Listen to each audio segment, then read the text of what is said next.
sabia que os municípios que têm acima de 80 mil habitantes, eles competem entre si, eles têm um ranking de competitividade? A gente fala de estados e municípios, mas o foco da nossa entrevista hoje vai ser principalmente os municípios. E como eu mencionava ainda há pouco, é uma ferramenta importante que está na sua terceira edição, ou seja, indo para a quarta edição, e que apoia os líderes públicos brasileiros dentro de áreas importantes que usam o nosso recurso. O recurso que a gente contribui através dos impostos, mas a gente quer saber como é que se dá essa dinâmica, né? Então, para falar sobre esse ranking de competitividade dos municípios brasileiros, mas com foco no nosso estado, a gente convidou o Alexandre Santos. O Alexandre, ele é administrador, mestre e doutor, na verdade, em administração, e é especialista em gestão empresarial.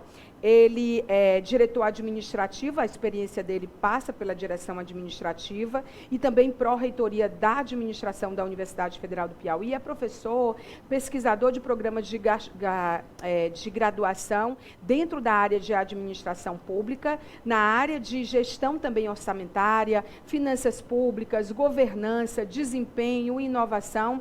E no momento em que o mundo inteiro olha para a ESG e que a gente pensa em compliance, que a gente pensa em tantas outras áreas, é importante ver que estratégias do mundo corporativo, quando elas chegam também no público, a gente que é cidadão ganha com isso. Então, queria dar as boas-vindas ao Alexandre, obrigado. O Alexandre me dizia ainda há pouco que nós nos conhecemos desde a época do narguilé hidromecânico. Aqui a gente conta tudo, viu? Tá certo.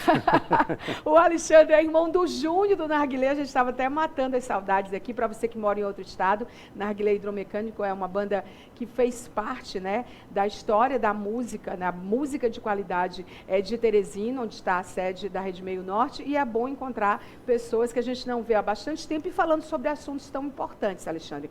Como é que nasce esse ranking de competitividade, e principalmente entre os municípios? Por que ele demorou tanto? Prazer estar aqui, tá? Eu acho que a gente vai falar realmente de um assunto extremamente importante para a administração pública. E aí você coloca bem que na verdade, o que está acontecendo hoje com essa dinâmica de mercado e essa dinâmica desse nosso novo contexto. É trazer as ferramentas do mercado privado, das empresas privadas, para o setor público. Isso traz mais eficiência, traz mais efetividade e resultados. O ranqueamento, né, ele é um instrumento extremamente importante para a definição de estratégias, de políticas e dar um direcionamento mais efetivo. Uso de recursos, né, Alexandre? Para o uso de recursos, para as políticas públicas. A dar um foco, né? A gente chama no setor privado o core do setor, do mercado do negócio. Então, qual é o foco que precisa ser aprimorado dentro da gestão pública? E esse ranking em particular, ele traz inúmeros indicadores, faz inúmeras relações. São mais de 60 indicadores. Em dimensões específicas, né? Educação, segurança, inovação, que gera competitividade. E a gente consegue fazer uma discussão interessante, né? Em termos de comparação e saber para onde ir, o que melhorar. Eu acho interessante porque sempre que a gente olha para o público no Brasil, a gente tem a sensação que o público, diferente de outros lugares do mundo, de alguns lugares do mundo, onde o público é de todos, a gente no Brasil, a gente pensa que o público é de ninguém. Quando a gente vê essa competitividade entre os municípios positiva, a gente fica dizendo, então tem um norteador, tem um ponto de partida, né? Porque assim, se traz os indicadores norteiam muita coisa. E aí a gente já vai, Alexandre, se você me permite, para a colocação do Piauí, essa colocação geral no Brasil, né? Queria que você me ajudasse, inclusive, a entender aqui que esse é um dado teu, que você compartilhou com a gente te agradece, e você pode, produção, colocar na tela aí para facilitar para o nosso telespectador internauta. Seria o 22º lugar, a colocação do Piauí nesse quadro geral do Brasil. É o que nosso internauta e telespectador está vendo. Isso. O que significa isso? Que entre os 26 estados gente é quase do Brasil, estamos quase na lanterninha. Isso é verdade. O que a gente não fez? Por que a gente está tão ruim? Ele é recente, né, na verdade. Ele é um ranking recente e essa dinâmica de ranqueamento, ela é uma ferramenta recente. O que a gente precisa melhorar? né? E o que precisa ser avaliado? O que é que o ranking faz? Ele coloca todos os estados, e aí você já colocou, são os municípios acima de 80 mil habitantes, né, que estão dentro do ranking. No caso do Piauí, esse número é um pouco reduzido, mas ele coloca todo mundo no mesmo parâmetro de avaliação. Né? Então, a gente precisa melhorar alguns indicadores, voltado, por exemplo, para inovação. É um dos pontos, É né? um dos Porque pontos. aqui a gente vê os potenciais do estado do Piauí, né? Isso. E aí, por exemplo, quando você fala de educação, esse é bom para a gente, isso é bom para a gente, o Piauí. Educação, potencial de mercado, solidez fiscal, aí depois a gente vai para os desafios, né? Eficiência da máquina, né? Que tem outros, né? Acho que não consegue. Acho que vai passar. Já vai para outro aqui. Enfim, ela, na verdade, a gente elencou os três, né? Onde talvez a gente esteja numa posição melhor, mas você pode mencionar os demais, que são potenciais do estado do Piauí, além desses que a gente mostra. A gente tem questão de potenciais de mercado de desenvolvimento da indústria, né? Que são alguns indicadores que são avaliados. Né? Sustentabilidade precisa ser melhorado ainda. A inovação, que assim, até então, a inovação no nosso estado ela era muito discutida e trabalhada na academia, mas recentemente isso está sendo incorporado. Está tendo um letramento, né? As pessoas estão mais entendendo o que é inovação. Dentro do estado, dentro da gestão pública, dentro do mercado empresarial, que não havia essa interlocução, né? E isso está sendo feito hoje, e eu digo com muita maestria, até pela gestão que está aí, pelos gestores que estão aí, entendendo que isso é importante.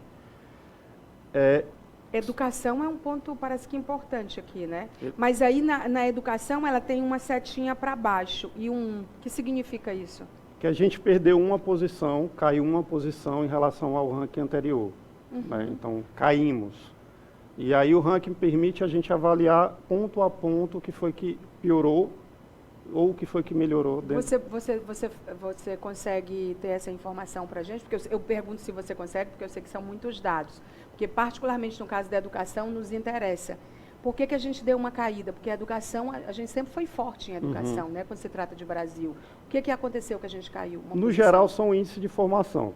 O que a gente chama, por exemplo, dentro das universidades, é as taxas de sucesso de formação. Né? O quanto de alunos entraram, o quanto de alunos saíram, retenções. E só a academia, só o nível superior? Não, isso tudo a gente consegue ver em todos os âmbitos. Superior, estadual e municipal. Até mesmo com base na pesquisa da INEP, do Censo Educacional, e ele já dá esse ranqueamento, já dá. Outro ponto que facilita ou pondera a educação é a tecnologia no processo educacional, né? Que vai influenciar de alguma forma esse resultado. As tecnologias investidas, colocadas, disponíveis para o aluno. Né? Isso melhorou esse investimento, piorou?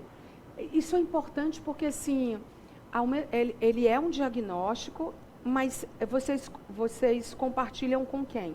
Isso é compartilhado com quem? Porque muitas vezes eu penso que a gente tem dados importantes, mas faz a mineração, né, que junta os dados e a gente faz leitura de outros contextos, e isso é compartilhado com quem está na ponta, com quem faz a educação no Piauí? Tá. Isso é um ponto importante, Mari, que até me permita. Semana passada eu tive a oportunidade de estar conversando, por exemplo, com o professor André Macedo, que é quem está à frente da transformação digital do Estado, né, no político do governo atual do Estado, e ele tem uma apropriação muito grande disso, né? Então, como ele veio da academia, da universidade, está lá capitaneando isso, de certa forma, e discutindo, a gente tem dialogado muito. Né? O que precisa ser melhorado, o que precisa ser ajustado, o que realmente reflete a realidade do Piauí. Né? Porque o ranking são pouco mais de 400 municípios, mas o Brasil tem mais de 5 mil. Mais de 5 mil. Então, ele reflete 7% apenas, né, do total. Sim. No Piauí, no Nordeste, ele equivale mais ou menos à amostra a 21% dos municípios. Por exemplo, dos 224 municípios do Piauí, quantos nós temos com esse recorte até 80 mil habitantes, que estão dentro da pesquisa? Eu não me recordo agora a quantidade exata, mas são muito poucos. Muito poucos. Muito poucos. Então, isso é um recorte da realidade. Isso. Né? Né? Ele tem razão, o André, Então, em relação a isso. Essa discussão também está sendo levantada, porque existem outros rankings e, assim, nem sempre, porque é uma amostragem, você vai conseguir inferir realmente a realidade de fato. Também a questão dos indicadores, que quando você fala assim, que tem 63 indicadores, tipo assim, esses indicadores são parâmetros, mas dentro de que contexto, né? Porque assim, os indicadores, eles sozinhos, eles têm uma potência. Isso. E quando junta, que você junta e mistura tudo, você tem uma leitura que é muito interessante, né? Isso. E aí, já partindo do ponto de que são cidades, é acima ou até 80 mil? Acima de 80. Acima de 80 A partir mil, de 80 mil. a partir de 80 mil, fica mais interessante ainda, né? Porque eu acho que ele norteia, e você com a sua experiência na área corporativa e com a sua expertise acadêmica, pode nos dizer para onde isso pode nos levar. Por que é importante, já que a gente está ainda na recente terceira edição, né? Isso. Em que página a gente está? O que a pesquisa, o que o ranking nos dá? É um instrumento de, no privado a gente vai chamar de benchmarking. Sim. O que é que aquela referência naquele setor está fazendo de diferente para lhe permitir estar na ponta. O benchmark, gente, é você olhar os teus concorrentes. Isso. E estudar o que ele faz de melhor e a gente trazer para a nossa realidade, é claro, ajustando. Eu não posso me comparar com São Paulo, por exemplo, o Piauí, porque são outras realidades muito distintas. Né? Então, o que o concorrente, ou o que um outro estado mais próximo da nossa realidade, como a Paraíba ou como o Maranhão aqui do lado, está fazendo de diferente que a gente possa implementar? Quando a gente fala da relação dos indicadores, por exemplo, o que tem a ver o investimento em tecnologia com o processo educacional? Então, o tratamento dado às informações, aos dados, permite mensurar o quanto um pode influenciar no outro, em que ponderação, na verdade. Quais são os contextos, né? O que eles fazem que a gente não está fazendo. Isso. Eu sempre acho que quando se trata de análise, a pergunta central é o que não estamos fazendo.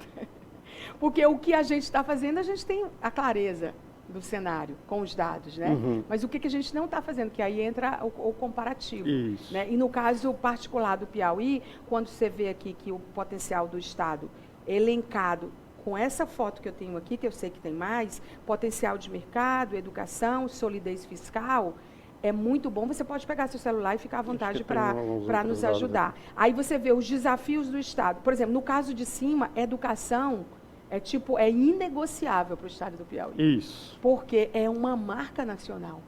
Né? É uma marca nacional e que ela repercute globalmente. Né? Quer dizer, a gente não, isso para a gente é inegociável. Em termos de desenvolvimento, a solidez fiscal naturalmente né? Que ajuda a financiar. Ajuda a financiar, exatamente. Potencial de mercado. Por que esse quando fala potencial de mercado, é porque a gente está falando que é um potencial do Estado ou a gente está falando de que mercado, exatamente? Das riquezas todas do Estado, dos recursos naturais que nós temos, que podem suportar... Que é uma potência que a gente precisa aproveitar melhor. Precisa aproveitar, otimizar. Sim. A ideia é otimizar os recursos que nós temos para ter um ganho melhor. E os desafios do Estado, aí a gente tem eficiência da máquina pública, a questão da infraestrutura. Na eficiência da máquina pública, a gente está no 24º lugar, 23º em infraestrutura e inovação, 23º. Bom, isso eu acho um ponto extremamente positivo no Piauí. Foi uma interlocução que a gente tem hoje, um diálogo muito mais forte, muito mais presente entre as instituições que desenvolvem pesquisa com as instituições que podem fomentar a pesquisa. Sim. Né? Eu acho que essa é uma foto que já ela atualiza. Quando é a próxima edição? Já estou pensando ano nela. Já devem estar atualizando, coletando os dados para fazer a atualização. Já estou pensando na próxima edição. Eu acho que no próximo a gente já vai ter uma diferença significativa nesse ranking. Eu acho também, por tudo que está sendo pensado, desenhado e praticado. Quando a gente vai para o Nordeste, a gente estava falando aqui em relação ao Brasil, né? Aí a gente pode pôr, produção, a foto da colocação geral no Nordeste. 7º. É 7º. De 9 a gente é o 7º. O que acontece? Muito a melhorar.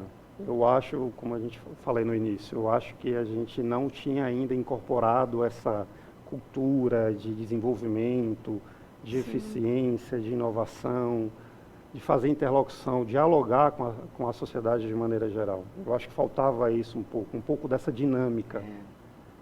Porque a gente, quando a gente pensa, a gente está na frente só de quem? No 7º. Sergipe. Mas tem 2. Sergipe, salvo me engano, outro Alagoas. Então desses 2, eu achava que Sergipe era um deles, mas eu tinha curiosidade Alagoas, em relação ao outro. Quem despontou bastante nesse último ranking foi o Maranhão. Ele galgou, subiu muitos degraus. Ele está em que posição? E me diz quem é o líder desse grupo. Embora Ceará. Já ia dizer, embora eu desconfie que seja o Ceará. Perdão, vou corrigir a informação. Nós somos o 7º, o Ceará é o primeiro. Vai fazendo o ranking. Primeiro Ceará. Primeiro Ceará. Segundo, Piauí, não. Não, Piauí é o 7º. Piauí é o 7º, vamos lá. Ceará, aí tem Pernambuco, né, Recife. Sim. Salvador. Salvador é o 9º. É o 9º? Por isso que eu pedi para retificar a informação. Então não é Sergipe e Alagoas que a gente está à frente? Sergipe e Alagoas é 4º e 5º. Como assim Salvador, aqui. Bahia é o 9º estado? Por quê? É a composição de vários indicadores, né? São várias dimensões e vários indicadores. Por exemplo, Salvador é um polo industrial muito forte. Eu fui para o encontro nacional agora no Rio, eu adoraria saber disso aqui. Pois é, eu estou atualizando. Por exemplo, Maranhão é em 6º. Maranhão está em 6º. Foi quem despontou mais, na verdade, né? Em relação ao último, né? Então, fica Fortaleza, fica o Ceará, depois Pernambuco. Isso. Aí tu tem ele todo aí? Aí Sergipe, Alagoas, Maranhão, Piauí, Rio Grande do Norte e Salvador. Não, na verdade tem Sergipe, Rio Grande do Norte está acima, aí tem Sergipe e Bahia. Sergipe segundo, perdão. Sergipe exatamente, segundo. Isso. Exatamente. Aí eu estava olhando aqui a colocação por pilar, né? E aí, de novo, são os indicadores, né? Que eu queria até que você falasse dos indicadores. Aí tem potencial de mercado, educação, solidez fiscal. Você está acompanhando aí a posição do Estado, tá, gente? Na tela. Isso. Sustentabilidade ambiental, segurança pública, sustentabilidade social, capital humano, infraestrutura, inovação, experiência da máquina pública. Qual desses indicadores, eles têm eles são absolutamente novos? Porque assim, vocês, como é a 3ª edição, eu imagino que o ranking ele vai se sofisticando. Não só em termos de resultados, de estratégia baseada em dados, mas os indicadores eles vão mudando também? Via de regra, não. Né? Aqui, na verdade, são as dimensões dos indicadores. Sim. Se a gente se aprofundar em cada um, vão ter, na verdade, mais específicos, né? Sim. Indicadores e dados mais específicos. Mas sempre vai se avaliar sobre essa ótica, né? De educação, de solidez, sustentabilidade. O que se altera e pode ser ajustado é os indicadores bases lá da composição. A gente abriu a entrevista, eu mencionando e você validando, que muito provavelmente a gente esteja numa fase, quando a gente olha para projetos como esse, de trazer do que é do corporativo, do empresarial, para o público, que dá muito certo, né? Embora os contextos sejam diferentes. Qual desses indicadores conversam mais, por exemplo, com compliance? Que hoje é um indicador super importante dentro das empresas, ou ESG, por exemplo. Aí aqui a gente tem 2 áreas de sustentabilidade social e ambiental. Sim. Né? E temos também eficiência. Que conversa. Que conversa fácil, muito tranquilo com a compliance, com a governança, né? Que é o quanto bem o governo consegue aplicar o recurso. Né? Quando a gente olha para o Piauí, na foto geral, a gente está em 7º no Nordeste. No Brasil, a gente é o 22º. Então, a gente, nos dois, tanto no nacional como no regional, a gente está bem atrás, bem atrás. Isso aqui é compartilhado com o governo, Sim. ou com os governos, municipal, estadual. É apresentado para eles. E o que... na verdade é público, né? Então, público, mas público. Você, por exemplo, discutiu particularmente com alguém da área de inovação. Isso. Né, que é o André. Então, assim, o que você acha que pode ser relevante para mudar essa posição? Primeiro ponto, né, tomar ciência do que está posto aqui e aí expandir esse horizonte. Não é o único indicador, né, não é o único ranking. Então, o que é que eu acho que está sendo feito lá, e isso é extremamente importante, é entender a formação de todos esses rankings e tentar achar um ponto de convergência. Porque eu tenho outros rankings ligados ao Conselho Federal de Administração, por exemplo, eu tenho outras de outras instituições. E se você conseguir um ponto de convergência entre esses rankings, porque cada um tem uma metodologia própria. Sim, né? eu ia falar sobre qual é a metodologia. Então, isso pode variar de alguma forma, né? Até por conta de amostragem. Então, o que é que está sendo feito hoje nesse diálogo que a gente está construindo? Entender cada ranking, o que ele pode trazer de informação estratégica para o Estado. Sim. E achar um ponto de convergência para isso. Determinar e traçar metas para o Estado em função deles. O que eu preciso melhorar na educação? É o aparato tecnológico, né? A disponibilização de tecnologia para as escolas, para o aluno, por exemplo. O que eu poderia melhorar em potencial de mercado, por exemplo? Identificar os projetos e pesquisas que possam gerar fontes de investimento e financiamento. Um exemplo que o Estado tem falado muito, por exemplo, é hidrogênio verde. Que o Brasil tem falado muito hidrogênio verde. Está começando o mundo está falando isso sobre hoje. energias limpas, né? Exato. Muito incipiente ainda, mas tem. A gente é terceiro lugar, né? Isso. Isso o ranking não mostra. Não. A matriz energética brasileira hoje é algo em torno de 50% de energias renováveis. Né? E o Piauí é o terceiro já, né? Com potencial, pelos movimentos que estão sendo feitos pelo governo do Estado, com potencial de investimento e da gente melhorar essa posição. Eu te pergunto isso porque, assim, quando a gente vê a definição desse projeto, esse ranking de competitividade, a gente lê que é uma oportunidade de boas práticas para uma competição saudável rumo à justiça, equidade e desenvolvimento sustentável.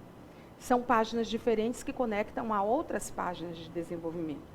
Mas a gente também pensa que, por exemplo, outro dia eu entrevistei alguém aqui sobre cidades inteligentes. A Universidade Estadual do Piauí está fazendo um curso para gestores sobre cidades inteligentes. Até porque não tem cidades inteligentes sem gestores inteligentes. Exato. E aí eu fico olhando que, quando você trabalha com dados, que você mostra dados, com indicadores nessa escala de mais de 60, se não existe uma estratégia de predição com cultura de dados, de estratégias de dados, isso aqui não vai servir para nada. Não. E a gente sabe que os nossos gestores, a maioria dos gestores brasileiros, a maioria dos gestores piauienses, nordestinos, que a gente está falando aqui no contexto nacional, regional e local, eles nunca trabalharam com isso. A cultura de dados é muito recente, na verdade, no mundo. Ela chega com a tecnologia, mas o dado sempre existiu na gestão pública e ele sempre foi menosprezado. Como mudar isso? Como é que você, que é um especialista, né, uma autoridade na área, ver com que preocupação, com que ressalvas coisas desse tipo? Elas servem? Para que a gente tome uma decisão mais acertada, baseada e fundamentada, não no achismo, na verdade. Essa cultura dos dados, das análises, de ter esses painéis, né, que a gente sempre ouve muitos dashboards de informações de dados, isso é um pouco mais presente e há mais tempo no sistema federal, por exemplo, da gestão pública. Sim. Isso está sendo muito incorporado na rede estadual e na rede municipal, muito rapidamente. Então, é uma quebra de paradigma de comportamento dos gestores, que eles estão sendo forçados a isso. E aí vai muito do perfil também de cada gestor, de entender... E da formação, né? Exato. A maioria não é da área. Né? Nós temos estados que, por exemplo, está aí o número, né, que são muito mais desenvolvidos, economicamente industrializados que o Piauí, a exemplo do ranking, que o Piauí está à frente. O porquê, né? Então, assim, quando você tem informação, é o dado que lhe permite, lhe promove uma informação. Você tem que extrair a informação daquele dado, não é só ter o número, mas entender o que ele representa. Entender. Entender o que ele representa. Né? Eu recentemente estava estudando o censo da educação que saiu agora, né? Mas no primeiro semestre. Então, lá tem muitos dados, mas que reflexo de muita informação importante. E que a gente não foi formado, né? A gente não é formado nas escolas, nem nas universidades, a não ser em alguns cursos, nem os gestores, né? nem em política pública, nem nada para fazer leitura de dados e estratégia com dados. É por isso que me preocupa. Eu penso até que, por exemplo, quando fala do amplo mapeamento, que é um dos objetivos, né? Porque eu acho isso aqui louvável, entende, Alexandre? Eu acho incrível, por isso que eu quis te trazer aqui, porque eu acho que coloca a gente numa outra página. Tipo, não vai ser por falta de dado. Exato. Não vai ser para você dizer, o teu estado é 7º do Nordeste, o estado que tu faz a gestão, ou tipo, olhar para a prefeitura ou para aquele município. Por exemplo, quem é um município que está melhor? Tira Teresina. Região, os grandes municípios, a região de Parnaíba, a região de Picos, sobressai de alguma forma. Aí a gente olha para os outros, eu falei assim, gente, se os que estão melhores são os piores, quem está pior nessa lista, né? Mas, por exemplo, por outro lado, esse mapeamento desses fatores de competitividade, de fragilidade, muito interessante, que está entre os objetivos, é muito interessante de saber quem está fazendo certo, está fazendo o quê? Quem é esse case? Quem é essa boa prática? Né?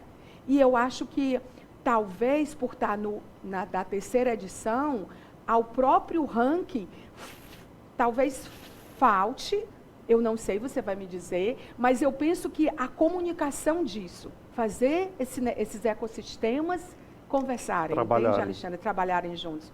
Porque senão ele vai ser um relatório. Né? E vai ser frustrante, principalmente para você que se dedica a ele. Né? Está sendo um trabalho...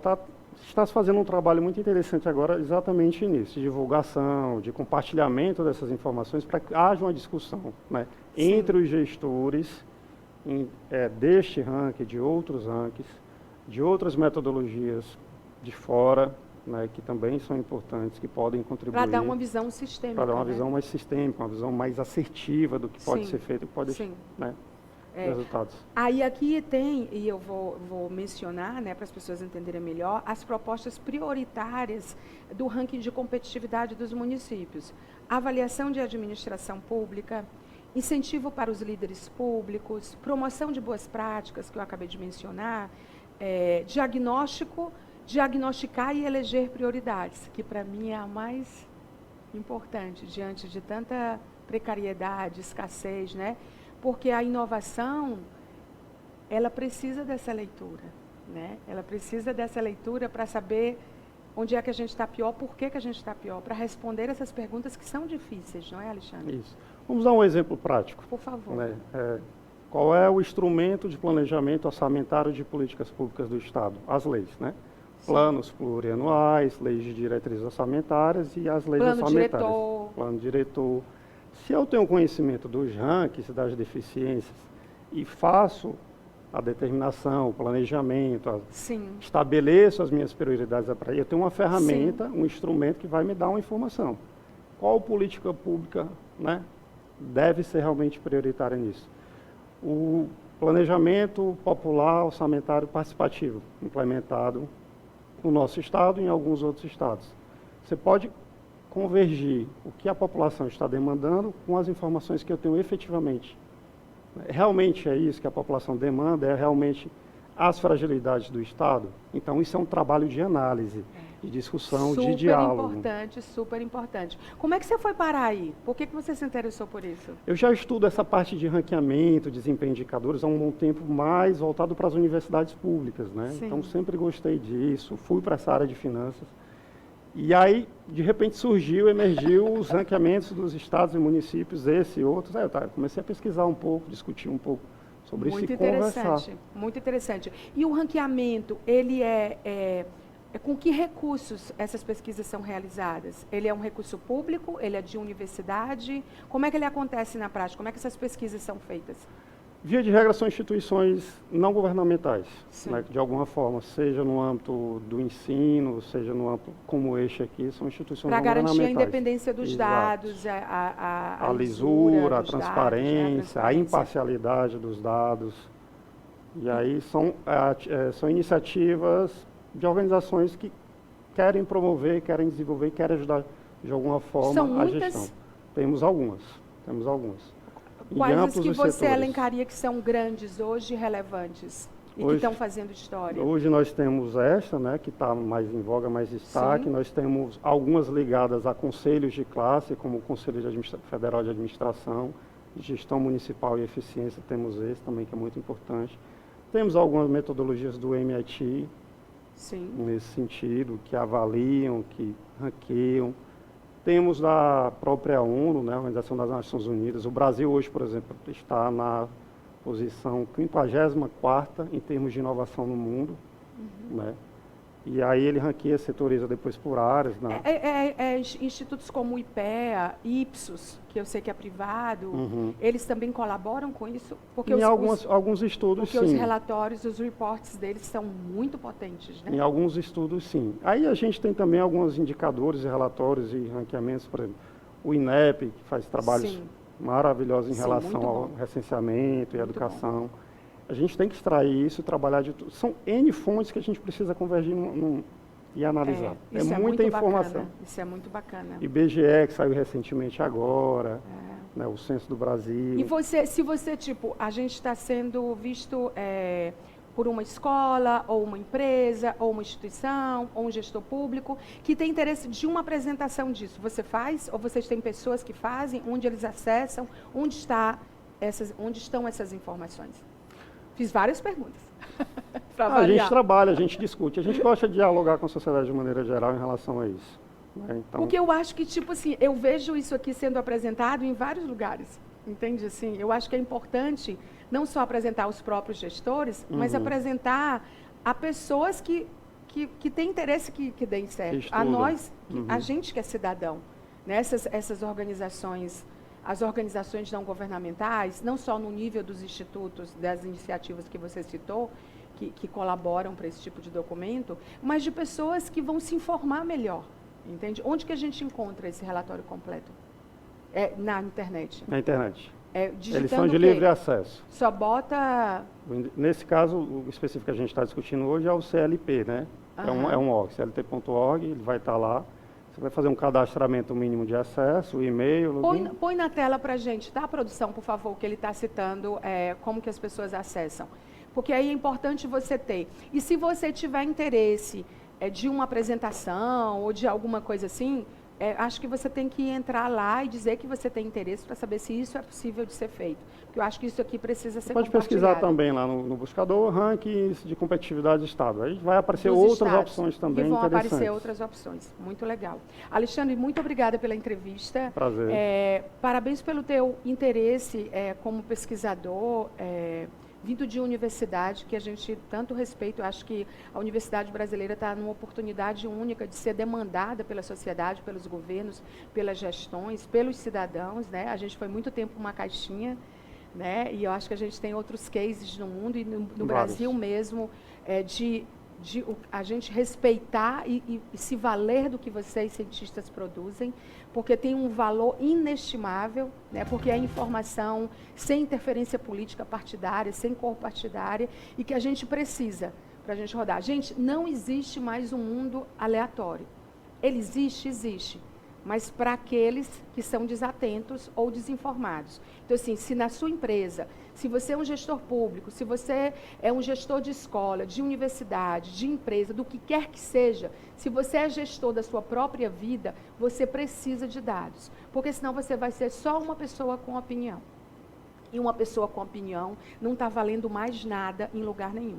Então, assim, lancem mão disso aqui, porque cada vez mais, como cidadão, a gente precisa saber cobrar, saber se posicionar e ter consciência das coisas, do como é gasto o nosso recurso, como é gasto o nosso dinheiro, como que a gente pode participar e não delegar e deixar no piloto automático. Piloto automático é a pior coisa que existe em todo lugar do mundo. E a falta de dados faz a gente colocar as coisas no piloto automático. Por isso que o teu trabalho é tão valoroso, que eu fico feliz de você ter topado vir aqui. Obrigado, um prazer e sempre à disposição. Tá, então, a gente vai então para um intervalo comercial, mas eu queria que o Alexandre ficasse aqui com a gente só um pouquinho, que eu tenho 2 recados rápidos para dar para o pessoal, aproveitando a atenção de vocês aí. Primeiro é a Faculdade 7, né? Eu queria chamar aqui o vídeo da entrega do jaleco da Faculdade 7 do pessoal da turma de Medicina. Então, eu vou chamar aqui, vocês vão ver aí como que foi bacana o que eles fizeram. Aliás, você tem que acompanhar, vou virar para cá, obrigada, você tem que acompanhar todas as redes da Faculdade 7, né? As redes todas, tanto no LinkedIn, como no Instagram, como no YouTube, como no próprio site. O vídeo que a gente vai mostrar agora são alguns dos eventos de cursos que são referência no Piauí e fora do Piauí também. Então, a gente vai mostrar para vocês aí a turma de Medicina e mais esse encontro, né, que é sempre inesquecível, e dividir com vocês. E a gente já volta, não sai daí, vamos ver. Hoje é um momento muito especial. Estou aqui para comemorar o início de uma nova jornada, a nossa cerimônia do jaleco. Sempre quis ser médica, quando criança era um sonho, mas me tornei biomédica, fiz pós, me realizei profissionalmente, mas há alguns anos passei por um momento muito difícil, onde eu tive que ressignificar minha vida. Meu filho partiu e antes dele partir eu tive a experiência de 11 meses internada com ele no hospital, vivenciando inúmeras experiências que reavivou a minha vontade de voltar e pensar para a faculdade para ser médica, prestar um serviço de excelência e poder, quem sabe, ajudar algumas crianças, algumas pessoas, assim como meu filho foi ajudado, mas infelizmente partiu. A emoção é grande, mas estamos aqui na luta e vamos em frente. Daqui a 6 anos comemoraremos novamente.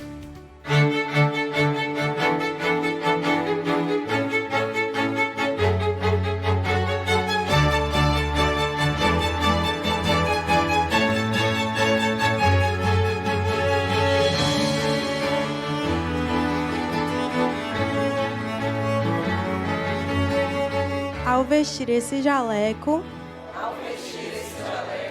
juro pela minha vida e a minha honra, dedicar meus estudos na medicina,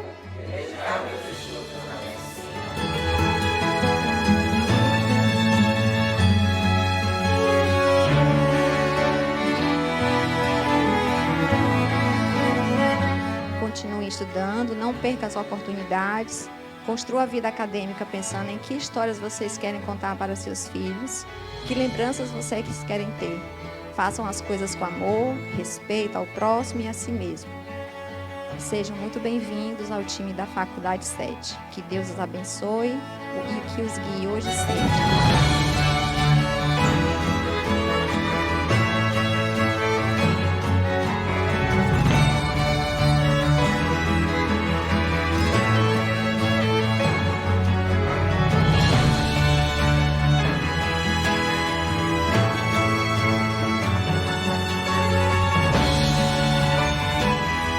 Hoje é o primeiro batente, primeiro degrau que vocês estão firmando diante da família de vocês, diante da sociedade.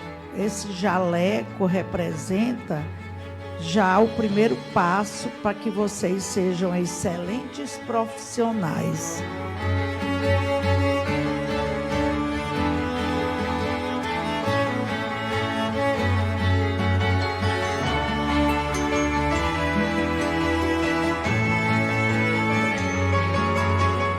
Vão existir para todos. Todos vão ter dificuldades, momentos melhores, momentos piores. E nós, enquanto coordenação, estamos aqui para ajudá-los. Sempre dispostos, entendemos por todos os momentos que vocês podem passar. E certamente a gente vai estar do lado para que vocês possam chegar até o final e termos o prazer de entregar esse tão sonhado diploma. Lembrem-se que quantos desafios já foram superados, mesmo quando pareciam intransponíveis. Acreditemos em nós mesmos, pois somos mais fortes do que imaginamos.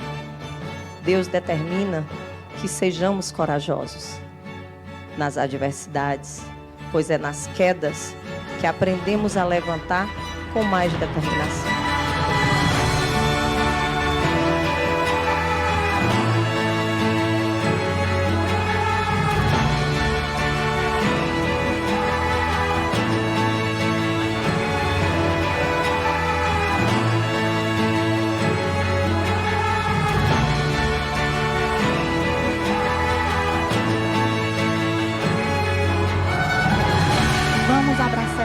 formada com coragem, com resiliência e principalmente com paixão. Vamos aproveitar cada oportunidade de aprendizado, de interação com os pacientes e de crescimento pessoal. Que o jaleco que vestimos hoje seja um lembrete constante do nosso compromisso com o bem-estar dos outros. Como sempre, um momento de muita emoção, um momento muito especial para todos nós que fazemos o corpo docente da faculdade. É um momento de congratulação, de recebimento dos alunos, de assumirmos esse compromisso mútuo, de formarmos médicos de alto nível e fazermos a Faculdade 7 sempre um sucesso, como vem sendo até agora. É uma honra estar aqui prestigiando esse dia com minha família e com meus amigos. Meu sonho sempre foi, desde criança, ser médica e a cerimônia de jaleco dar início à minha vida acadêmica. É uma alegria eu poder estar aqui e pensar que daqui a um tempo eu vou poder realmente cuidar das pessoas e trazer bem-estar para todos que eu amo. Hoje nós fizemos a cerimônia do jaleco, onde essa cerimônia representa muito para os futuros médicos e os acadêmicos de medicina, simboliza compromisso, responsabilidade, já a questão da ética. Então isso representa o começo de um grande compromisso e de responsabilidade.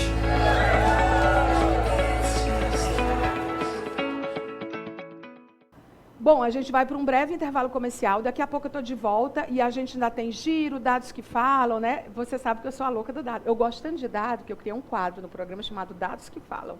Eu vou botar esses teus dados aqui também, para a gente poder compartilhar em outras oportunidades também. Então eu vou para um breve intervalo comercial e eu volto em instantes. Até já.